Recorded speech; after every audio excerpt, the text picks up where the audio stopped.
Hey, what's up YouTube? Here is David or DB. Welcome to my top 5 carry gods for Smite in 2026. Hopefully you guys doing okay and hopefully you guys doing well. This is my personal opinion. This is who I like, who I prefer, who I don't prefer.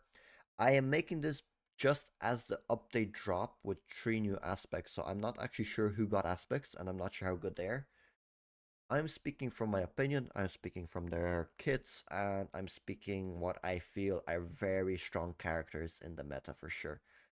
There is no specific order, I guess, to them, but these are just my top 5 favorite characters because I just think they're strong or they're very good. But anyways, number 5 we got Apollo. Let's click into him just so you guys can see him. I really like Apollo's character, and I think he's very strong overall, and I think he's very safe to play and has an insane kit. And if you're very good with coordination with your team, you can do some crazy ganks and you can do some crazy stuff with him. So Apollo is definitely very strong with his passive as well. He's very good when it comes to boxing. So beautiful is basically his damage and clear. His mesmerize is an AoE kind of a little bit of a stun. You have a dash, which is, knocks them up as well.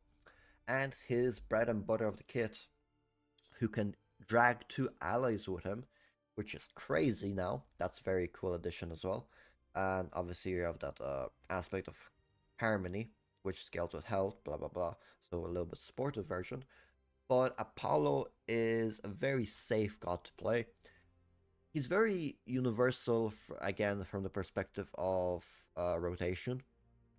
A good Apollo is able to commit to a team fight and get back to lane very quickly as well, before the enemy knows what happened.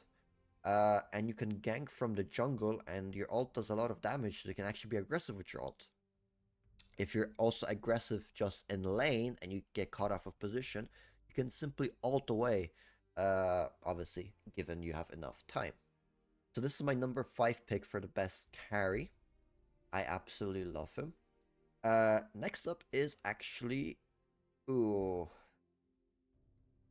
I have 3 already in my mind, 3 characters, but now I'm trying to debate because I just forgot about Jingwei, if I'm being honest. I'm gonna put Izanami instead. I normally would go with Jingwei, but I'm gonna go with Izanami because I think she's a great pick for players who want to carry their games in lower elos. Let me explain.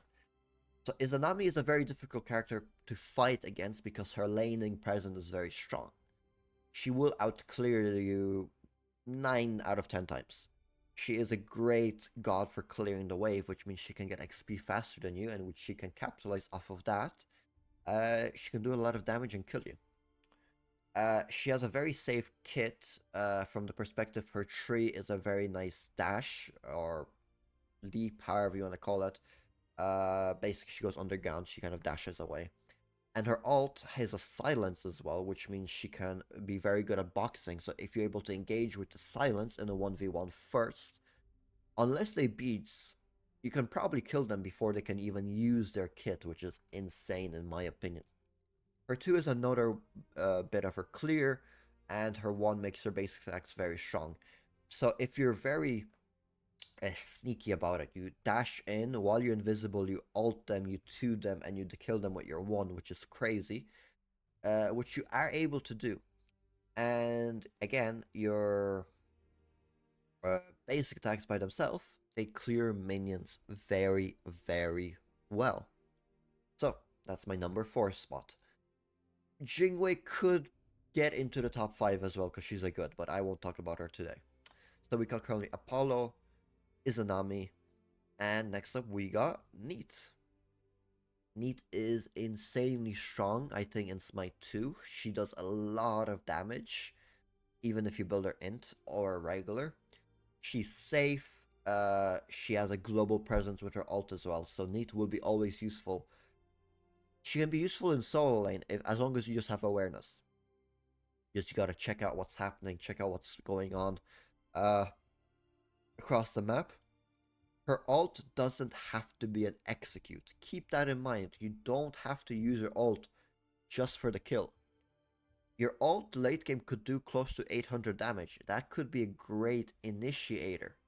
just so you get the stun, so you allow your teammate to come closer, so you allow that gank to come in and kill the person. So make sure to always remind yourself, my ult's not for kills. My ult does a lot of damage too. Backflip, insanely safe ability. The fact you can backflip over walls nowadays is crazy in my opinion. It makes her very, very safe. Her 2 is a great heal. Her 1 is a great clear. And the broken weaves, especially if you're using aspect or not, can be pretty decent if you ask me. Cool. Next we're going Hu Yi at our number 2 spot, but without the aspect. The aspect makes this god dog water, in my opinion. I will never ever play Hu Yi aspect. I'm not a fan of it. But I am a fan of Hu Yi's normal kit. He is a very strong, aggressive hunter. He's very team fight orientated. He can do crazy damage with his ult. He can shred tanks. He's safe. He can leap away. And he has alright clear as well, which is not too bad. He has a built-in stun for himself. He has a built-in knockup for himself. So he is great at 1v1ing as well. Great 1v1 god. If you're familiar with the ricochets, that's a cherry on like the top of the cake. So enjoy that for sure as well.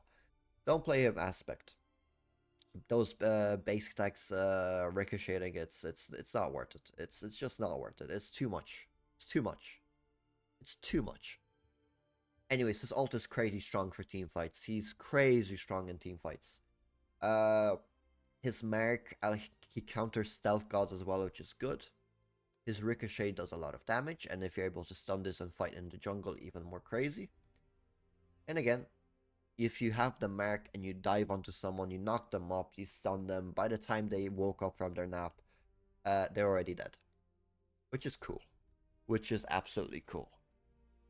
For my number 1 pick, top 5 hunters of 2026, at least so far, you're not surprised. If you play the game, you're not surprised. Ullr. This god is crazy cracked right now. He is crazy strong.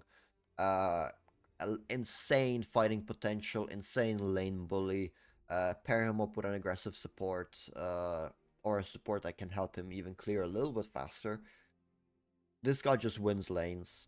This god just has more abilities than any other god. This god has everything from the stuns, to the damage, to the safety, to the mobility, from the leaps. He just has everything. He's a very high skill ceiling god. It's very hard to learn him to play overall.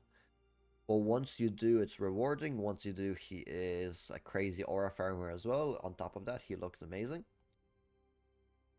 It's just a win-win god, if you ask me. It's just a win-win god. It's very hard to lose with Ullr. I'm not saying it's impossible. I mean, fucking... If you're playing 2v5, you might lose the game. Okay, but jokes aside, he would be currently one of the best hunters in the game. I don't know if anything changes with the updates. Like I said, I'm not sure, but he would be, if not the strongest hunter in the game. This is my pick for the top 5 hunters in the game. If you want some mentions, honorable mentions, Princess Barry, Jingwei, Newt is in there as well. Those would be my like honorable mentions. The rest of the characters, obviously, they have their place and their purpose, and you can play them. But that would be my top 5 starting the year of 2026.